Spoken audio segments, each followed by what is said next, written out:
chevauchée fantastique. C'est notre ami et notre ennemi. Sans elle, la vie telle que nous la connaissons prendrait fin. La Terre exploserait littéralement. Il s'agit de la force splendide et mystérieuse qui régit l'univers. La gravité.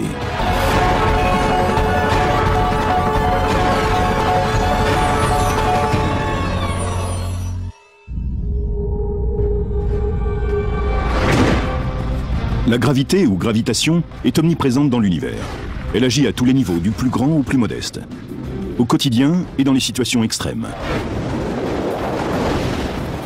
Un surfeur en a besoin pour réussir ses figures. Quand on chevauche une vague et qu'on s'apprête à glisser vers l'avant, on utilise la poussée de la gravité. C'est notre force d'accélération. La gravité est notre accélérateur. Un skieur s'en sert pour descendre les pentes à toute vitesse. Un snowboarder en a besoin pour sauter le plus haut possible. Elle agit sur tout ce qui possède une masse, y compris nous, 24 heures sur 24, que nous dormions ou que nous soyons debout. Sur Terre, la gravité nous attire en permanence vers le centre de la planète, à la vitesse de 9,75 mètres par seconde carrée. Dans un parc d'attractions, la gravitation est l'énergie galactique qui fait rugir les wagonnets des montagnes russes et hurler les voyageurs. La gravité de la Terre nous attire donc vers le sol, et c'est ce qui nous permet d'aller vraiment très vite.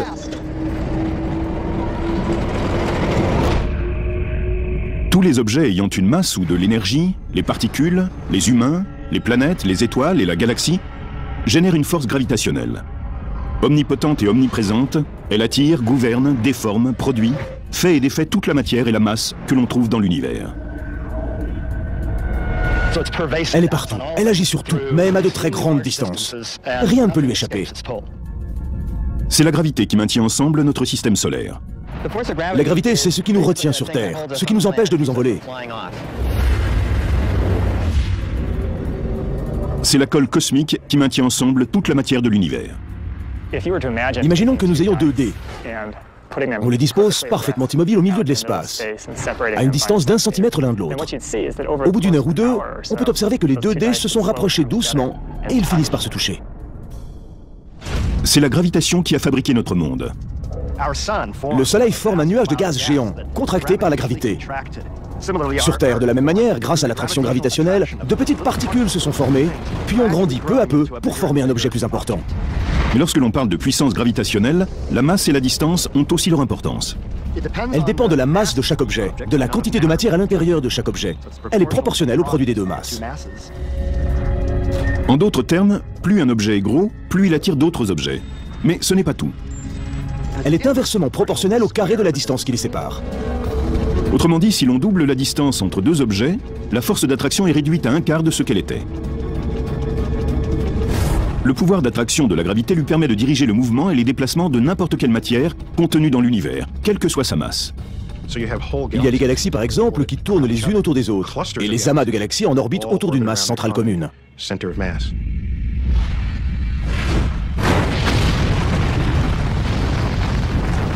Mais une question obsède les scientifiques depuis des siècles. Comment exploiter cette force implacable?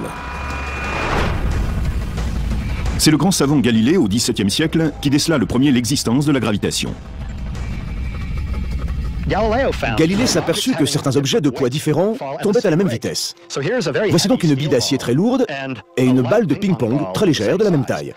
Si je les lâche au même moment, elles heurteront le sol exactement au même moment parce qu'elles tombent à la même vitesse.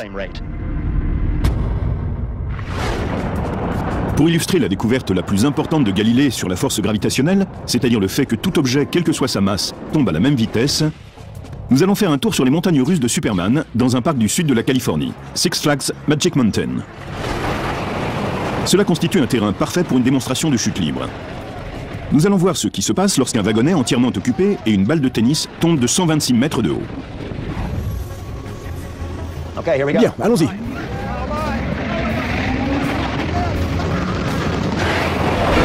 Les passagers sont lancés de cette tour de 41 étages à une vitesse de 160 km/h. La gravité leur permet, s'ils gardent les yeux grands ouverts, d'apercevoir leur super-héros. Bon, je vais la lâcher maintenant. Elle tombe, elle tombe. Oh mon Dieu! Cette fois, le vent a emporté la balle. On s'attendait à ce que tous les objets tombent librement, sans rapport avec leur poids. Mais à cause du vent, les résultats ne sont pas entièrement satisfaisants. Très bien. Tout en haut, lorsque le mouvement ascendant est terminé, la gravité reprend ses droits et la chute libre commence. Je vais lâcher cette balle maintenant. Oh, c'est pas vrai, elle flotte!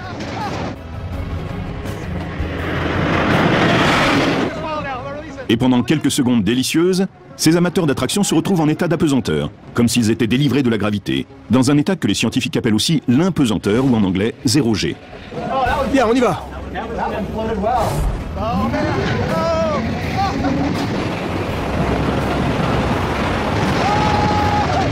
Je vais essayer de lâcher la balle. Elle va flotter. Mais l'apesanteur n'est qu'une illusion. En réalité, la gravitation universelle dirige entièrement cette attraction. C'est elle qui tire vers le sol la voiture, les gens et la balle de tennis à la même vitesse, quel que soit leur poids. C'était fantastique. Se sentir tomber comme ça, c'est tout simplement incroyable. Mais ce qui est vraiment génial, c'est de lâcher la balle et de la voir flotter juste devant moi. Oui, elle tombe. Je sais bien qu'elle tombe, mais je tombe exactement à la même vitesse. La masse d'un objet n'a aucune importance. Il tombe sous la force de la gravité exactement à la même vitesse. Grâce à ce type d'expérience, nous savons maintenant que les objets tombent tous à la même vitesse. Mais que faudrait-il pour lancer un boulet de canon en orbite ?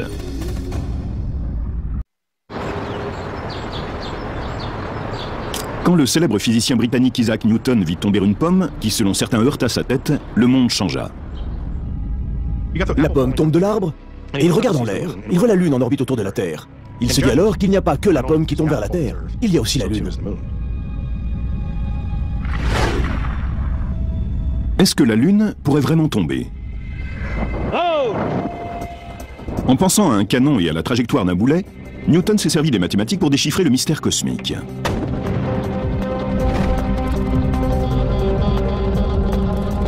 Il le révèle dans son œuvre magistrale, Principia Mathematica, parue en 1686. Isaac Newton a fait un dessin bien connu. On y voit une planète et une petite montagne. Un petit projectile est lancé de cette montagne et il tombe non loin. Mais si on lui donne plus de vitesse, il va un peu plus loin. Maintenant, on peut dire que si on lui donne plus de force, il peut parcourir 80 à 160 km avant de tomber. En augmentant la quantité de poudre et avec un bon angle de tir, un canon peut propulser le boulet plus vite et plus loin. Mais inévitablement, la gravité l'emporte et rapporte le projectile vers la Terre. La Terre est ronde et non plate. Newton a donc compris que si le canon pouvait tirer à la vitesse voulue, le boulet entrerait alors en orbite. Newton détermina que pour que cela se produise, il faudrait que le boulet soit projeté à 28 000 km/h. Il commencerait à tourner autour de la Terre. Et l'on pourrait alors constater qu'à une certaine vitesse, il pourrait faire le tour complet de la Terre et revenir frapper dans le dos celui qui l'a lancé sans jamais toucher le sol. Mais si on l'évite, alors il continue sa course et l'on a une mise en orbite. Mais pourquoi la Lune ne tombe-t-elle pas sur la Terre ? La Lune fait aussi des petits mouvements de côté. Donc à chaque fois qu'elle tombe un peu, elle se déplace dans cette direction. Et la somme de tous ces mouvements crée une orbite autour de la Terre. Newton a aussi compris que la Terre était entraînée dans une chute vertigineuse vers le Soleil. La gravitation ouvre la voie sur laquelle notre planète tourne autour du Soleil dans un manège cosmique permanent. Newton a déchiffré le mystère de la gravitation. Aujourd'hui encore, les physiciens utilisent ces découvertes pour résoudre toutes sortes de problèmes. Certains sont plus étranges que d'autres. Par exemple, que se passerait-il si on essayait de traverser la Terre de part en part par le biais d'un tunnel ? Dans cette étrange configuration, il faudrait tracer un tunnel rectiligne à travers la Terre et utiliser la gravité pour y propulser un voyageur. On pourrait l'appeler le Gravity Express. Supposons qu'il existe un tel tunnel et que l'on plonge dedans. Tout d'abord, la Terre nous attirerait vers le bas, vers son centre. On se précipiterait donc dans cette direction, mais dès qu'on dépasserait le centre et qu'on arriverait de l'autre côté, la force gravitationnelle de la Terre essaierait de nous retenir, de nous freiner. La gravitation a donc une fonction de freinage. Il n'y aurait aucun danger à se propulser par ce trou de l'autre côté de la Terre. La vitesse de lancement serait incroyable, mais finalement on atteindrait la surface en ralentissant jusqu'à l'arrêt complet. On y serait en 42 minutes. Quelles que soient les deux villes reliées par ce tunnel, le voyage durerait 42 minutes. Le trajet Los Angeles-Paris se ferait en 42 minutes. Et si l'on voulait aller de Los Angeles à Tokyo, il faudrait aussi 42 minutes. Peu importe le chemin pris pour traverser la Terre, le voyage durerait toujours 42 minutes. Ce sont les théories de Newton qui ont permis de comprendre comment cela fonctionnait. Si l'on voulait relier Los Angeles à New York en creusant un tunnel, évidemment celui-ci ne pourrait être rectiligne, il devrait décrire une courbe. Or, la courbe ralentirait la vitesse de descente. Mais comme la distance est plus courte, si l'on rassemble ces deux paramètres, vitesse et longueur moindre, les deux s'annulent. Et on y est en 42 minutes. Quel que soit le chemin que l'on adopte, cela prendrait 42 minutes. C'est génial. Newton a compris l'effet de la gravitation, mais il a fallu le génie d'Albert Einstein pour comprendre pourquoi il en était ainsi. Einstein s'est rendu compte que la gravitation était provoquée par d'énormes objets, comme les étoiles et les planètes, tordant littéralement l'espace même.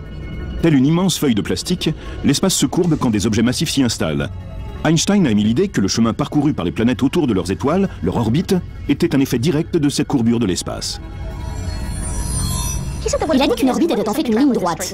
Quand un objet tombe en chute libre, il se déplace de façon rectiligne dans l'espace-temps. Mais la courbure de l'espace transforme son parcours en une orbite elliptique fermée. C'est l'espace-temps qui la replie sur elle-même.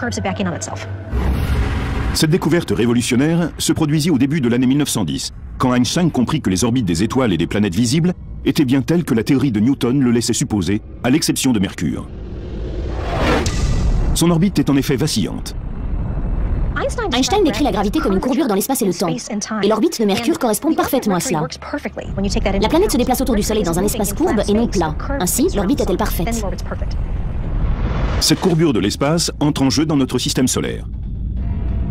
La Terre suit simplement ce que l'on pense être un trajet en ligne droite, la distance la plus courte entre deux points d'un espace courbe. Einstein a établi que cette masse enveloppait l'espace et aussi le temps. Einstein déclara que dorénavant, les physiciens ne pourraient plus parler d'espace et de temps séparément, mais d'espace-temps, comme un élément unique. La notion d'interaction entre l'espace et le temps est perturbante lorsqu'on l'entend pour la première fois. Mais si on prend le temps d'y penser, c'est en fait assez clair. Si je veux un rendez-vous avec quelqu'un, je ne vais pas lui dire simplement « on se retrouve à 3 heures ». Il n'y a pas assez d'informations. Il y a forcément une question qui suit. Où? Si je dis « je te retrouve chambre 203 », la question sera « quand ?» À chaque fois que l'on entre en interaction avec quelqu'un d'autre, on a besoin d'un moment et d'un lieu. La découverte par Einstein de la courbure de l'espace et du fait que le temps et l'espace étaient étroitement liés constitue aujourd'hui la définition de la gravité. Résoudre ces secrets a permis à l'homme d'échapper à ses chaînes terrestres et d'explorer l'univers. Mais comment les futurs astronautes pourront-ils survivre aux effets négatifs de l'apesanteur sur la longue route qui mène à Mars ?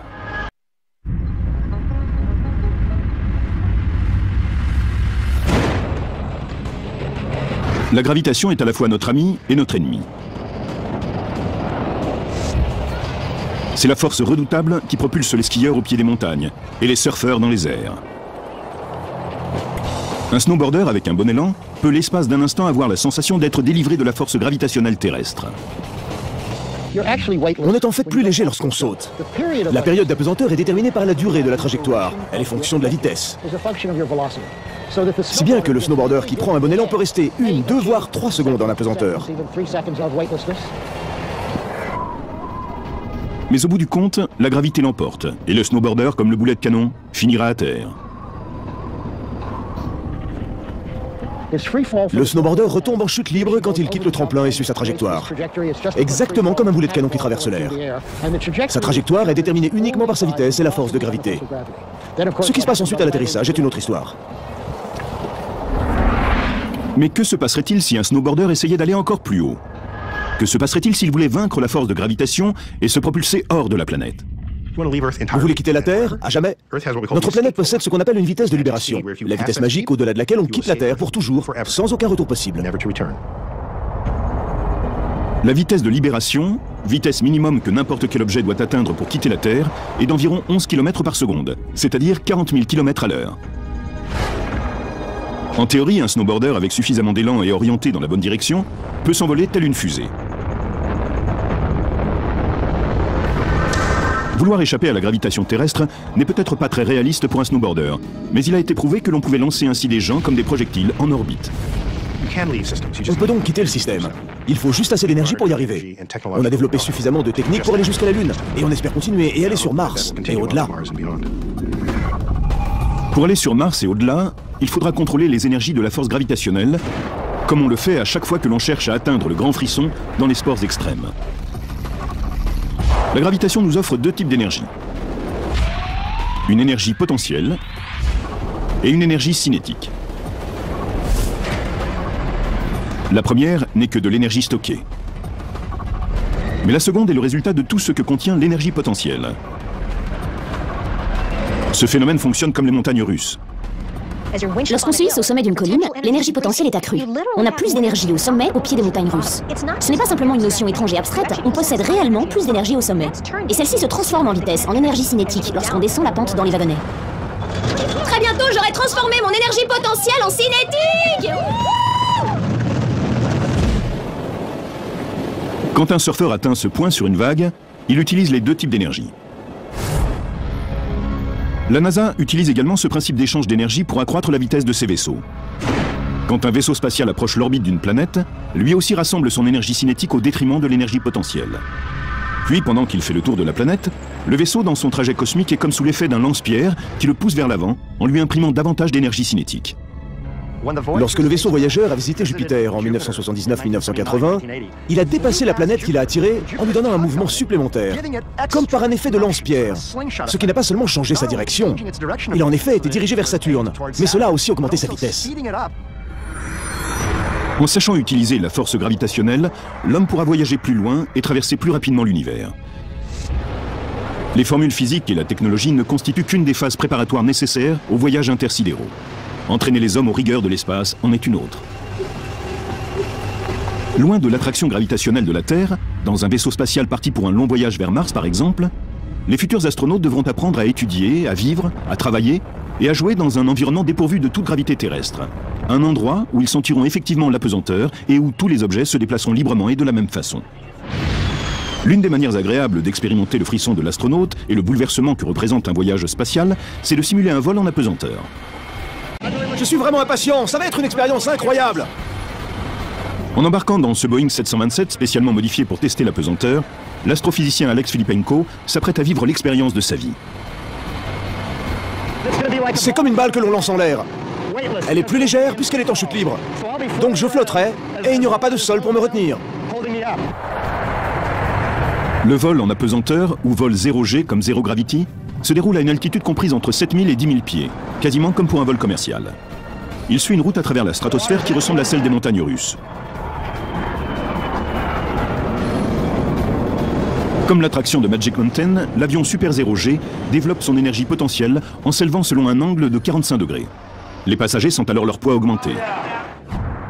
La gravité se mesure en termes de force G. Un G représente la gravité que nous ressentons à la surface de la Terre. Bien, je vais m'allonger un peu et me tenir prêt. L'avion s'élève peu à peu, la gravité augmente et les passagers se sentent de plus en plus lourds. L'avion accélère jusqu'à environ 1,8 G. Au maximum. Quand l'avion approche du sommet de sa trajectoire, il ralentit et retombe en chute libre avec ses passagers. 0G arrive! Quelle sensation indescriptible! C'est dingue! Je suis en apesanteur! Voilà ce que ressent un astronaute! La trajectoire de l'avion génère de moins en moins de poids en décrivant une série d'arcs paraboliques. Bien qu'ils soient à l'intérieur de la cabine, les passagers en apesanteur tombent en chute libre vers la Terre, comme des parachutistes. Mais qu'est-ce qui crée cette sensation de légèreté? On en revient à Galilée qui avait démontré que tous les objets tombaient à la même vitesse. Ainsi, quand l'avion et ses passagers tombent en chute libre vers le sol, ils se maintiennent dans leur même position respective. Et c'est pourquoi ils se sentent si légers.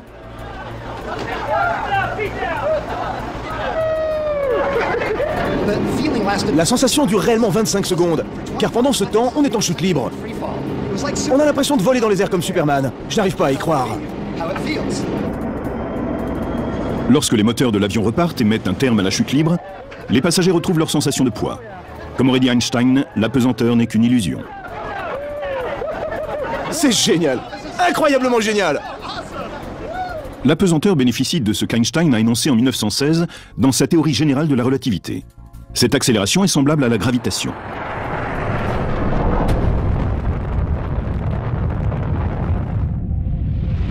Lorsque l'on est poussé vers le haut par une fusée ou un avion 0G, la force G que l'on expérimente est la même que celle que l'on ressent sous l'action de la gravité d'un objet massif comme une planète. La gravité et l'accélération créent donc la même sensation. C'est ainsi que les passagers d'un vol 0G peuvent ressentir la même chose qu'un astronaute et expérimenter les joies de l'apesanteur.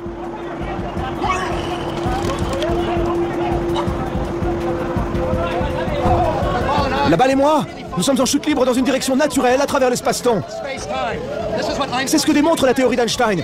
Indépendamment de la masse, la chute prend une direction naturelle. C'est incroyable. Durant les 20 minutes 15 d'un vol parabolique, on a le temps de braver les lois de la gravité entre la peur et le plaisir. Regardez cette eau! Regardez cette eau! Je vais l'attraper. Et voilà. Allez, on y va. Les vols paraboliques, également appelés Comet Vomit, au-delà d'amuser les astronautes amateurs, ont un but pratique. Ils entraînent les hommes de la NASA à travailler et à vivre dans la pesanteur. Avec ces vols sensationnels, les spécialistes ont appris à simuler l'absence de gravité. Mais est-il également possible de créer une gravité artificielle en laboratoire? Ces expériences nous permettront de mener à bien l'exploration de Mars. C'est notre avenir.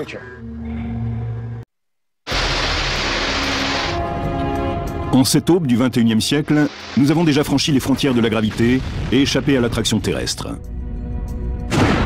La prochaine étape consistera à concevoir les technologies qui nous permettront de voyager, de travailler et de vivre sur d'autres planètes extraterrestres. Nous avons accumulé assez de savoir-faire au cours de nos voyages vers la Lune. Grâce à ces progrès technologiques, l'humanité est à l'aube d'une nouvelle ère dans l'exploration de l'espace. Le voyage vers Mars commence ici, dans notre laboratoire du MIT. La gravité artificielle pourrait être une façon de contrôler les effets négatifs de la pesanteur. Depuis l'avènement de l'ère spatiale, les scientifiques sont soucieux de minimiser les risques et les effets néfastes de la pesanteur. Au début, la question était celle de la survie de l'homme. Nous ne savions même pas à l'époque d'Apollo comment les astronautes réagiraient après quelques heures dans l'espace. Nous nous posions beaucoup de questions sur la capacité humaine à contrôler un véhicule après avoir été exposé un long moment à la pesanteur. Une mission sur Mars exigerait que les astronautes partent pour au moins 2 ou 3 ans. La structure du corps humain n'est tout simplement pas conçue pour un environnement sans gravitation. L'architecture de nos corps a été conçue de manière à supporter notre poids malgré les forces gravitationnelles. La gravité détermine la façon dont notre système cardiovasculaire réagit. Lorsque nous passons de la position allongée à la position debout, un système régulateur permet au sang de réagir contre les forces gravitationnelles. L'expérience a montré que la vie en apesanteur durant de longues périodes menait à une perte osseuse, une dégradation musculaire et à une coagulation du sang. Tous ces phénomènes sont une menace pour les astronautes. Les ingénieurs de la NASA et du MIT testent un système de centrifugeuses individuelles qui pourrait atténuer les risques. Cela protège leur cœur, leurs os, leurs muscles. Avec ces premiers tests, nous avons toutes les raisons de croire que la gravité artificielle, obtenue par un court rayon centrifuge, pourrait être l'antidote universel pour protéger les astronautes au cours d'un voyage vers Mars. Comme dans les attractions, quand on fait tourner un sujet, il se crée une force G. Au MIT, durant les entraînements, pour éviter le mal de mer, les astronautes s'exercent à garder leur tête droite. Si l'on fait effectuer à quelqu'un 30 révolutions par minute, la centrifugeuse communique au sujet une force d'un G, c'est-à-dire l'équivalent de celle qui nous fait tenir debout sur Terre. Les scientifiques espèrent que le voyage sur Mars deviendra un jour une réalité. Ils pensent qu'il devrait y avoir à bord du vaisseau une centrifugeuse adaptée. Pour retrouver la gravité terrestre, les astronautes du XXIe siècle pourraient passer 1 heure par jour dans cette machine. Vous y allez chaque jour pour un court moment, et vous tournez assez vite, vous faites vos tours comme à la gym. Vous faites vos exercices, votre entraînement, et ainsi vous prenez votre potion tonique de force G, votre dose de gravité. Bien que le voyage sur Mars ne soit pas encore pour aujourd'hui, l'astrophysicien et skieur Lawrence Young rêve de plonger dans la gravité libératrice de Mars. Car à la surface de la planète rouge, celle-ci équivaut à 3/8 de la gravité terrestre. Tout le monde aime s'envoler. Tout le monde aime ça. Alors imaginez que l'on soit sur Mars. Quelqu'un qui pèserait 45 kg sur Terre aurait la sensation d'en peser 17 sur Mars. Là-bas, un skieur pourrait décoller du mont Olympe à une vitesse 3 fois inférieure à celle qu'il lui faudrait sur Terre. Mais la faible gravité implique qu'il pourrait aussi s'envoler 3 fois plus haut. Dans la gravité, c'est la masse qui importe. Plus elle est importante, plus la force gravitationnelle est grande. Quand on pense à son poids sur Terre et qu'on compare avec ce qu'il serait sur un objet plus massif que la Terre, c'est assez simple. Si l'objet est 2 fois plus massif que la Terre, vous pèseriez 2 fois plus lourd. Mais sur Jupiter, quelqu'un qui pèse 100 kg en pèserait 254. Même si la surface de Jupiter était solide, un skieur serait obligé de se battre comme un fou pour en décoller. Ce que nous savons déjà au sujet de la gravitation, c'est la façon dont elle fonctionne et comment elle peut être utilisée à des fins pratiques. En théorie, elle pourrait même sauver la planète de la catastrophe ultime. Mais comment la gravitation pourrait-elle nous venir en aide? Dans environ 5 milliards d'années, notre Soleil va s'embraser, se transformer en géante rouge et brûler jusqu'à s'éteindre dans toute sa splendeur. À ce moment-là, notre système solaire sera englouti. La gravité et l'atmosphère de la Terre seront radicalement altérées. Et alors, la vie disparaîtra sur notre planète. Mais l'astrophysicien Greg Luthling a un plan pour sauver la Terre grâce à la gravité. L'environnement que nous connaissons aujourd'hui devrait être alors très similaire à celui de Vénus à l'heure actuelle. Une atmosphère accablante de dioxyde de carbone et des températures incroyablement élevées. Mais aucun problème. Si le pire arrivait, la science gravitationnelle pourrait sauver notre bonne vieille Terre. Il y a une chose que nous pourrions faire à long terme. Il s'agirait d'élargir l'orbite de la Terre autour du Soleil à une distance où la température n'est pas aussi élevée. Pour faire cela, à condition que nous disposions d'assez de temps, que nous ayons des milliards d'années devant nous, il faudrait utiliser une comète ou un astéroïde. Ce mouvement énorme nécessiterait que des astronautes et des ingénieurs, embarqués à bord d'un vaisseau, amènent la comète ou l'astéroïde juste devant la Terre. Pour être le plus efficace possible, la comète doit être très proche de la Terre, à l'intérieur de son rayon orbital. Alors, en un grand chambardement cosmique, les énergies potentielles et cinétiques se déchaîneraient et la gravité s'occuperait du reste. Si cela se produisait, la comète pousserait la Terre vers l'avant et la Terre pousserait la comète vers l'arrière. La conséquence en serait que la Terre recevrait un élan et que son rayon orbital deviendrait un peu plus long, ce qui veut dire qu'elle s'éloignerait un peu du Soleil. Si on arrive à effectuer un de ces ajustements une fois tous les 10 000 ans, alors la Terre, après des milliards d'années, pourrait s'être déplacée suffisamment vers l'extérieur tout en restant en contact avec le Soleil qui continuerait à briller. Mais si les experts se trompent dans leurs équations et que cela ne fonctionne pas, tous les efforts seront réduits à néant. Si l'on rate notre coup et qu'il se produit une collision entre la comète et la Terre, cela veut dire qu'un objet d'une centaine de kilomètres de diamètre s'écraserait sur notre planète. Ce serait un désastre immense, le genre d'événement qui provoque l'extinction de quantité d'espèces. Bien sûr, ce scénario n'est qu'une hypothèse extrême. Mais ce dont nous sommes certains, c'est que si nous pouvons aujourd'hui encore vivre sur Terre, c'est grâce à la gravité. Elle nous permet de vivre dans des conditions de vie parfaites et de poursuivre notre quête du bonheur. C'est une force 1G qui fait naître le rêve du surfeur, la vague parfaite. Mais les eaux déchaînées que certains apprécient tant sur Terre ne sont pas le seul type de vague générée par la gravitation. Il existe des ondes cosmiques si puissantes qu'elles déferlent à travers l'univers. Des marées de gravité torrentielle, des particules propulsées à travers l'univers, déferlent dans le cosmos. Selon Einstein, ces ondes gravitationnelles traversent tout l'espace. De quoi s'agit-il ? Tout changement dans la gravitation envoie à travers le tissu de l'espace une onde qui se déplace à la vitesse de la lumière. C'est ce qu'on appelle une onde gravitationnelle. Et comment se produisent-elles ? Admettons que vous ayez deux objets, deux étoiles compactes. Chacune courbe l'espace qui se trouve autour d'elle. Et tous deux tournent l'une autour de l'autre. Le résultat, c'est que ces deux régions courbes créent une onde dans la structure même de l'espace. Celle-ci s'échappe vers l'extérieur en emportant avec elle de l'énergie. Voilà ce qu'est une onde gravitationnelle. On peut symboliser l'espace-temps par une vague océanique qui se déplace à travers l'univers. C'est la même chose pour les ondes gravitationnelles. N'importe quelle masse en mouvement, qu'elle soit petite ou grande, génère une onde de gravité. Et comme les marées océaniques sur Terre, elles déferlent en permanence à travers le cosmos. En théorie, un surfeur lancé dans l'espace pourrait échapper complètement à notre monde. Si une onde gravitationnelle naît dans l'espace ou ailleurs nous passait dessus, nous deviendrions gros puis maigres, plus gros puis maigres. Cela signifie que cet espace est distordu. Dans un sens, l'espace nous rend plus gros et dans l'autre il nous écrase et il oscille d'avant en arrière. Mais pour les spécialistes qui tentent sur Terre de détecter le moindre signe d'onde gravitationnelle, la perturbation doit être propagée par un objet cosmique massif. C'est ce que peuvent faire des trous noirs ou des étoiles à neutrons en rotation. Il y a un autre phénomène qui peut provoquer une onde gravitationnelle. C'est une explosion, disons une supernova, c'est-à-dire une étoile qui explose. Elle propulse vers l'avant une onde gravitationnelle.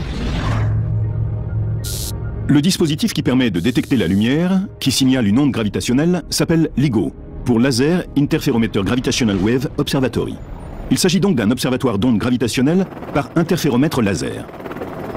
Il existe deux laboratoires LIGO identiques. L'un se situe à Hanford dans l'État de Washington, l'autre à Livingstone en Louisiane. Si une onde venait à passer, les résultats de chaque laboratoire seraient essentiels pour confirmer l'événement. Voici comment marche cet appareil. D'immenses miroirs de verre poli sont installés sur le pivot de l'interféromètre, qui, à la base, est un appareil qui permet de comparer deux mesures d'ondes lumineuses et d'établir leurs différences. Un rayon laser de haute précision fait des allées et venues et se partage entre les deux miroirs calibrés. Dans des circonstances normales, quand la lumière est renvoyée vers le haut et le bas, les deux tubes électroniques en forme de L et longs de 4 km, les deux rayons laser, sont synchronisés. Ce qui veut dire que les rayons s'annulent l'un l'autre et qu'aucune lumière ne s'échappe de ce tunnel. Mais quand une onde gravitationnelle passe par là, L'espace est légèrement étiré ou écrasé. Les rayons laser sont perturbés et une toute petite quantité de lumière est émise. Un minuscule signal, au diamètre inférieur à celui d'un cheveu humain, dont la taille correspond donc à 1/1000 de celle du proton, sera enregistré. Converti en son et en lumière, il pourra être entendu et vu. Le plus grand espoir des scientifiques est de capter l'événement le plus gigantesque qui se soit produit dans l'univers, le Big Bang. Les ondes gravitationnelles constituent sans doute notre meilleure chance de voir de très près les débuts de l'univers. 300 000 ans environ après le Big Bang, l'univers était alors tellement dense qu'il ne laissait pas passer la lumière. Elle ne pouvait le traverser. Donc si la lumière ne pouvait traverser l'univers, quel élément pouvait le faire? Une onde gravitationnelle. Le problème, c'est qu'un minuscule signal venant d'une onde de gravitation a déjà été enregistré. C'est une question difficile. En réalité, quand Einstein a prédit leur existence, il pensait que c'était une idée séduisante. Mais personne à l'époque n'avait jamais été capable d'en détecter une. Les spécialistes des LIGO, tels des astrosurfeurs, vivent pour le moment où ils pourront crier victoire et chevaucher l'onde de gravité parfaite. Nous avons vu ce que nous pensons être les effets des vagues gravitationnelles, la perte d'énergie d'un système. Mais nous n'en avons encore jamais détecté une directement. Si la quête des scientifiques du LIGO atteint son but, s'ils captent une onde gravitationnelle, cela pourrait changer toute la science. Je pense qu'à long terme, cela nous permettrait d'abord de comprendre la gravitation et ensuite de comprendre l'univers. La force gravitationnelle a pour domaine l'univers entier. Elle peut créer aussi bien que détruire le cosmos, les étoiles, les planètes et les hommes. Elle contrôle nos vies, notre comportement et nos aventures. Elles font partie d'un ballet cosmique. Notre avenir collectif dépend de la bienveillance et de la puissance de celle qui règne sur le cosmos, la gravité.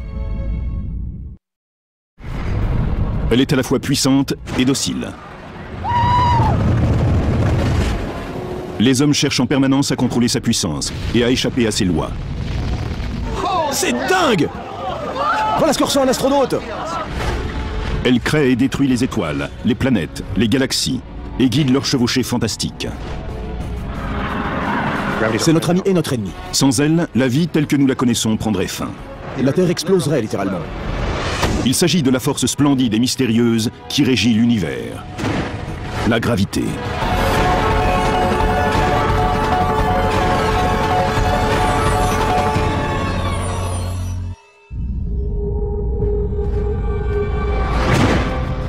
La gravité ou gravitation est omniprésente dans l'univers.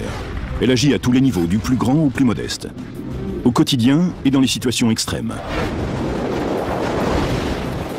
Un surfeur en a besoin pour réussir ses figures. Quand on chevauche une vague et qu'on s'apprête à glisser vers l'avant, on utilise la poussée de la gravité. C'est notre force d'accélération. La gravité est notre accélérateur. Un skieur s'en sert pour descendre les pentes à toute vitesse.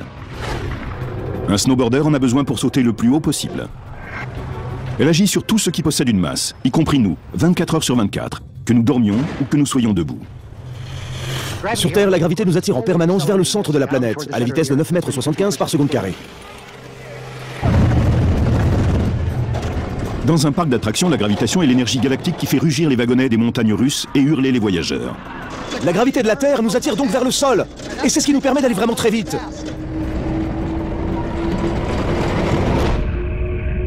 Tous les objets ayant une masse ou de l'énergie, les particules, les humains, les planètes, les étoiles et la galaxie, génèrent une force gravitationnelle.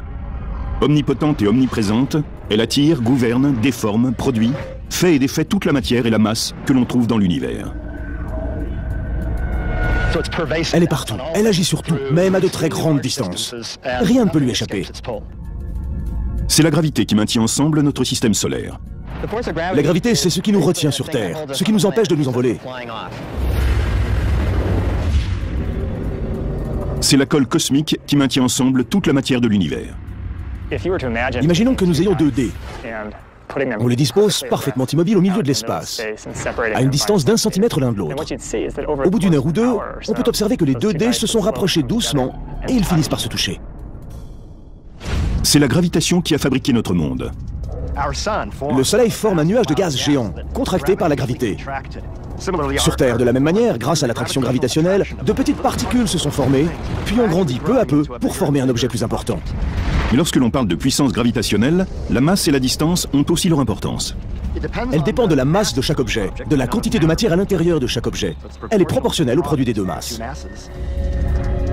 En d'autres termes, plus un objet est gros, plus il attire d'autres objets. Mais ce n'est pas tout. Elle est inversement proportionnelle au carré de la distance qui les sépare.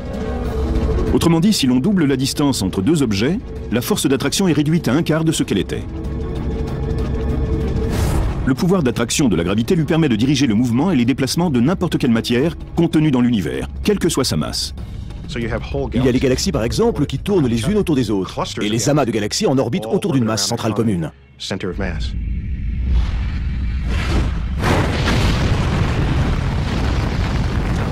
Mais une question obsède les scientifiques depuis des siècles. Comment exploiter cette force implacable? C'est le grand savant Galilée, au XVIIe siècle, qui décela le premier l'existence de la gravitation. Galilée s'aperçut que certains objets de poids différents tombaient à la même vitesse. Voici donc une bille d'acier très lourde et une balle de ping-pong très légère de la même taille. Si je les lâche au même moment, elles heurteront le sol exactement au même moment parce qu'elles tombent à la même vitesse. Pour illustrer la découverte la plus importante de Galilée sur la force gravitationnelle, c'est-à-dire le fait que tout objet, quelle que soit sa masse, tombe à la même vitesse, nous allons faire un tour sur les montagnes russes de Superman dans un parc du sud de la Californie, Six Flags Magic Mountain. Cela constitue un terrain parfait pour une démonstration de chute libre. Nous allons voir ce qui se passe lorsqu'un wagonnet entièrement occupé et une balle de tennis tombe de 126 mètres de haut. Bien, allons-y.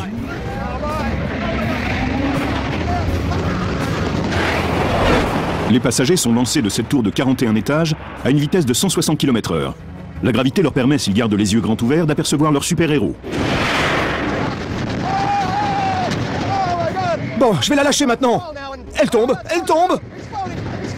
Oh mon Dieu! Cette fois, le vent a emporté la balle. On s'attendait à ce que tous les objets tombent librement, sans rapport avec leur poids. Mais à cause du vent, les résultats ne sont pas entièrement satisfaisants. Très bien. Tout en haut, lorsque le mouvement ascendant est terminé, la gravité reprend ses droits et la chute libre commence.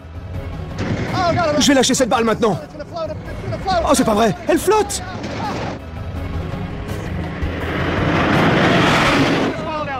Et pendant quelques secondes délicieuses, ces amateurs d'attraction se retrouvent en état d'apesanteur, comme s'ils étaient délivrés de la gravité, dans un état que les scientifiques appellent aussi l'impesanteur, ou en anglais 0G. Bien, on y va.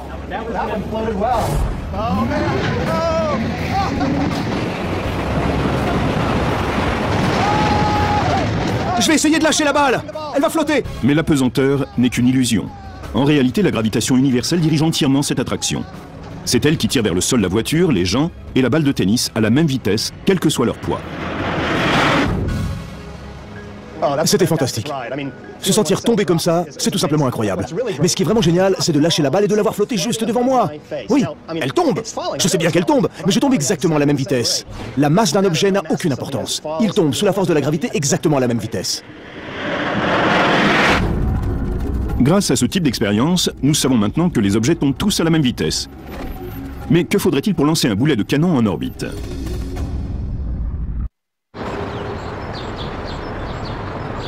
Quand le célèbre physicien britannique Isaac Newton vit tomber une pomme, qui selon certains heurta sa tête, le monde changea. La pomme tombe de l'arbre et il regarde en l'air. Il voit la Lune en orbite autour de la Terre. Il se dit alors qu'il n'y a pas que la pomme qui tombe vers la Terre. Il y a aussi la Lune. Est-ce que la Lune pourrait vraiment tomber ? En pensant à un canon et à la trajectoire d'un boulet, Newton s'est servi des mathématiques pour déchiffrer le mystère cosmique.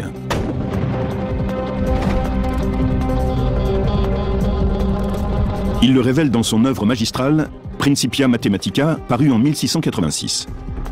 Isaac Newton a fait un dessin bien connu. On y voit une planète et une petite montagne. Un petit projectile est lancé de cette montagne et il tombe non loin. Mais si on lui donne plus de vitesse, il va un peu plus loin. Maintenant, on peut dire que si on lui donne plus de force, il peut parcourir 80 à 160 km avant de tomber. En augmentant la quantité de poudre et avec un bon angle de tir, un canon peut propulser le boulet plus vite et plus loin. Mais inévitablement, la gravité l'emporte et rapporte le projectile vers la Terre. La Terre est ronde et non plate. Newton a donc compris que si le canon pouvait tirer à la vitesse voulue, le boulet entrerait alors en orbite. Newton détermina que pour que cela se produise, il faudrait que le boulet soit projeté à 28 000 km/h. Il commencerait à tourner autour de la Terre. Et l'on pourrait alors constater qu'à une certaine vitesse, il pourrait faire le tour complet de la Terre et revenir frapper dans le dos celui qui l'a lancé sans jamais toucher le sol. Mais si on l'évite, alors il continue sa course et l'on a une mise en orbite. Mais pourquoi la Lune ne tombe-t-elle pas sur la Terre? La Lune fait aussi des petits mouvements de côté. Donc à chaque fois qu'elle tombe un peu, elle se déplace dans cette direction. Et la somme de tous ces mouvements crée une orbite autour de la Terre. Newton a aussi compris que la Terre était entraînée dans une chute vertigineuse vers le Soleil. La gravitation ouvre la voie sur laquelle notre planète tourne autour du Soleil dans un manège cosmique permanent. Newton a déchiffré le mystère de la gravitation. Aujourd'hui encore, les physiciens utilisent ces découvertes pour résoudre toutes sortes de problèmes. Certains sont plus étranges que d'autres. Par exemple, que se passerait-il si on essayait de traverser la Terre de part en part par le biais d'un tunnel? Dans cette étrange configuration, il faudrait tracer un tunnel rectiligne à travers la Terre et utiliser la gravité pour y propulser un voyageur. On pourrait l'appeler le Gravity Express. Supposons qu'il existe un tel tunnel et que l'on plonge dedans. Tout d'abord, la Terre nous attirerait vers le bas, vers son centre. On se précipiterait donc dans cette direction, mais dès qu'on dépasserait le centre et qu'on arriverait de l'autre côté, la force gravitationnelle de la Terre essaierait de nous retenir, de nous freiner. La gravitation a donc une fonction de freinage. Il n'y aurait aucun danger à se propulser par ce trou de l'autre côté de la Terre. La vitesse de lancement serait incroyable, mais finalement on atteindrait la surface en ralentissant jusqu'à l'arrêt complet. On y serait en 42 minutes. Quelles que soient les deux villes reliées par ce tunnel, le voyage durerait 42 minutes. Le trajet Los Angeles-Paris se ferait en 42 minutes. Et si l'on voulait aller de Los Angeles à Tokyo, il faudrait aussi 42 minutes. Peu importe le chemin pris pour traverser la Terre, le voyage durerait toujours 42 minutes. Ce sont les théories de Newton qui ont permis de comprendre comment cela fonctionnait. Si l'on voulait relier Los Angeles à New York en creusant un tunnel, évidemment celui-ci ne pourrait être rectiligne, il devrait décrire une courbe.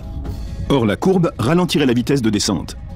Mais comme la distance est plus courte, si l'on rassemble ces deux paramètres, vitesse et longueur moindre, les deux s'annulent. Et on y est en 42 minutes. Quel que soit le chemin que l'on adopte, cela prendrait 42 minutes. C'est génial. Newton a compris l'effet de la gravitation, mais il a fallu le génie d'Albert Einstein pour comprendre pourquoi il en était ainsi. Einstein s'est rendu compte que la gravitation était provoquée par d'énormes objets, comme les étoiles et les planètes, tordant littéralement l'espace même. Telle une immense feuille de plastique, l'espace se courbe quand des objets massifs s'y installent. Einstein a émis l'idée que le chemin parcouru par les planètes autour de leurs étoiles, leur orbite, était un effet direct de cette courbure de l'espace. Il a dit qu'une orbite était en fait une ligne droite. Quand un objet tombe en chute libre, il se déplace de façon rectiligne dans l'espace-temps. Mais la courbure de l'espace transforme son parcours en une orbite elliptique fermée. C'est l'espace-temps qui la replie sur elle-même. Cette découverte révolutionnaire se produisit au début de l'année 1910, quand Einstein comprit que les orbites des étoiles et des planètes visibles étaient bien telles que la théorie de Newton le laissait supposer, à l'exception de Mercure. Son orbite est en effet vacillante. Einstein décrit la gravité comme une courbure dans l'espace et le temps. Et l'orbite de Mercure correspond parfaitement à cela. La planète se déplace autour du Soleil dans un espace courbe et non plat. Ainsi, l'orbite est-elle parfaite? Cette courbure de l'espace entre en jeu dans notre système solaire. La Terre suit simplement ce que l'on pense être un trajet en ligne droite, la distance la plus courte entre deux points d'un espace courbe. Einstein a établi que cette masse enveloppait l'espace et aussi le temps. Einstein déclara que dorénavant, les physiciens ne pourraient plus parler d'espace et de temps séparément, mais d'espace-temps, comme un élément unique. La notion d'interaction entre l'espace et le temps est perturbante lorsqu'on l'entend pour la première fois. Mais si on prend le temps d'y penser, c'est en fait assez clair. Si je veux un rendez-vous avec quelqu'un, je ne vais pas lui dire simplement « on se retrouve à 3 heures ». Il n'y a pas assez d'informations. Il y a forcément une question qui suit. Où? Si je dis « je te retrouve chambre 203 », la question sera « quand ?» À chaque fois que l'on entre en interaction avec quelqu'un d'autre, on a besoin d'un moment et d'un lieu. La découverte par Einstein de la courbure de l'espace et du fait que le temps et l'espace étaient étroitement liés constitue aujourd'hui la définition de la gravité. Résoudre ces secrets a permis à l'homme d'échapper à ses chaînes terrestres et d'explorer l'univers. Mais comment les futurs astronautes pourront-ils survivre aux effets négatifs de l'apesanteur sur la longue route qui mène à Mars?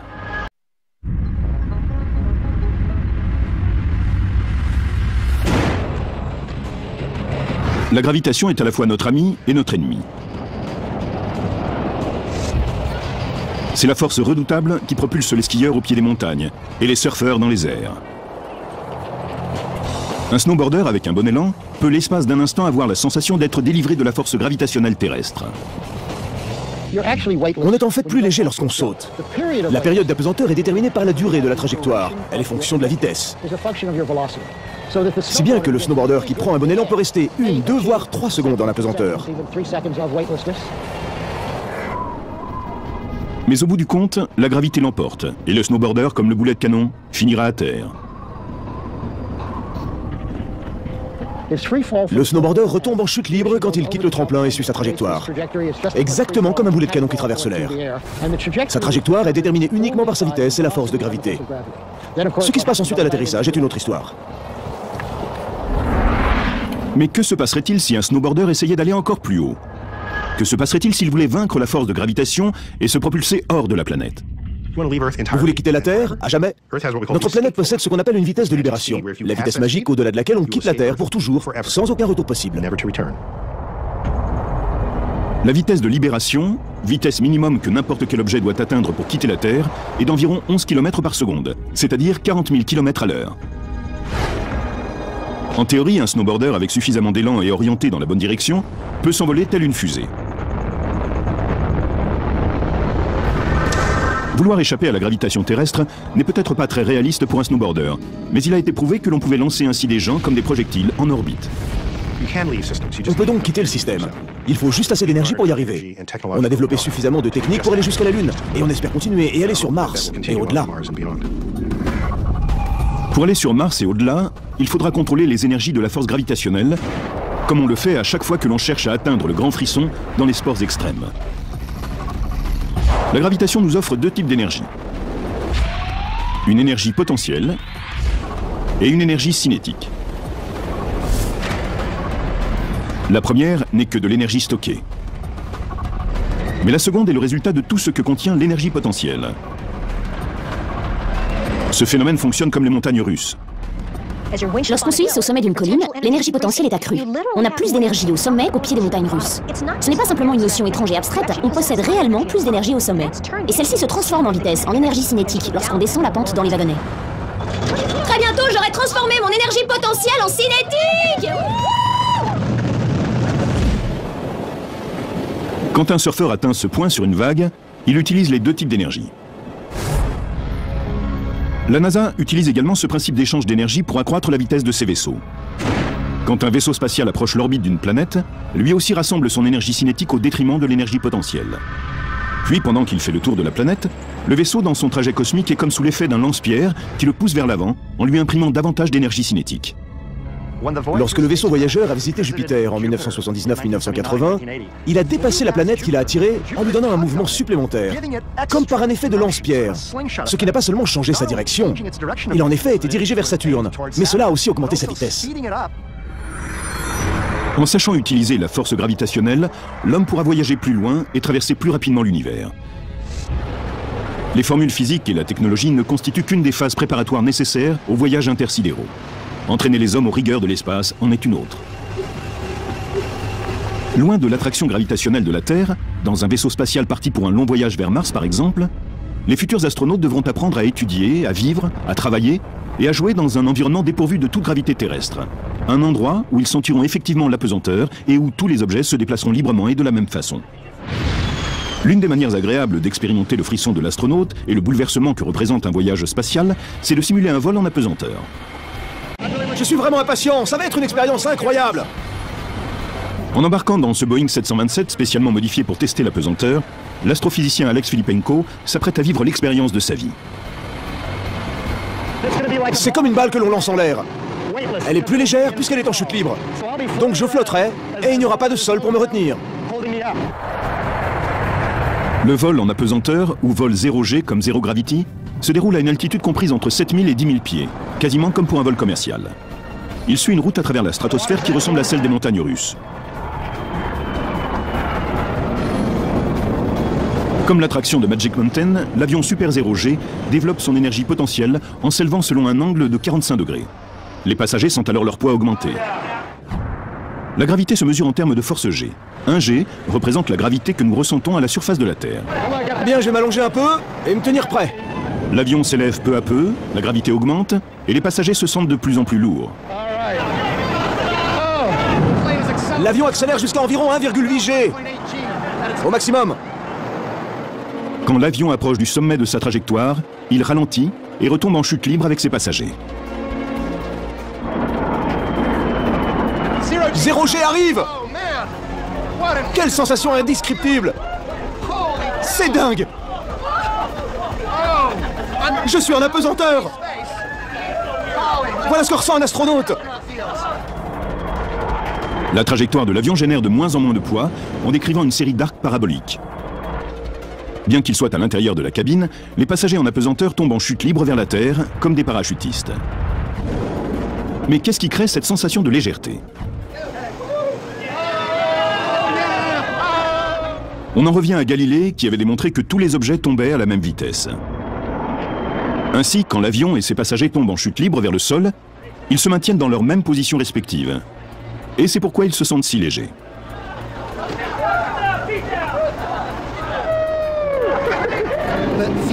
La sensation dure réellement 25 secondes, car pendant ce temps, on est en chute libre. On a l'impression de voler dans les airs comme Superman. Je n'arrive pas à y croire. Lorsque les moteurs de l'avion repartent et mettent un terme à la chute libre, les passagers retrouvent leur sensation de poids. Comme aurait dit Einstein, l'apesanteur n'est qu'une illusion. C'est génial! Incroyablement génial! L'apesanteur bénéficie de ce qu'Einstein a énoncé en 1916 dans sa théorie générale de la relativité. Cette accélération est semblable à la gravitation.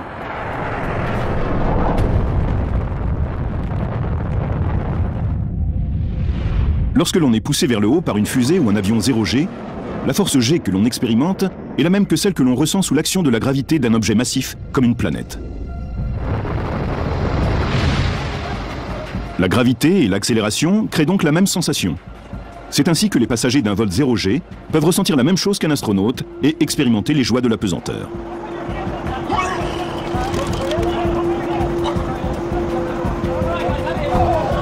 La balle et moi, nous sommes en chute libre dans une direction naturelle à travers l'espace-temps. C'est ce que démontre la théorie d'Einstein. Indépendamment de la masse, la chute prend une direction naturelle. C'est incroyable. Durant les 20 minutes 15 d'un vol parabolique, on a le temps de braver les lois de la gravité entre la peur et le plaisir. Regardez cette eau! Regardez cette eau! Je vais l'attraper. Et voilà. Allez, on y va. Les vols paraboliques, également appelés Comet Vomit, au-delà d'amuser les astronautes amateurs, ont un but pratique.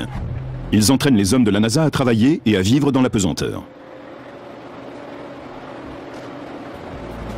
Avec ces vols sensationnels, les spécialistes ont appris à simuler l'absence de gravité. Mais est-il également possible de créer une gravité artificielle en laboratoire? Ces expériences nous permettront de mener à bien l'exploration de Mars. C'est notre avenir.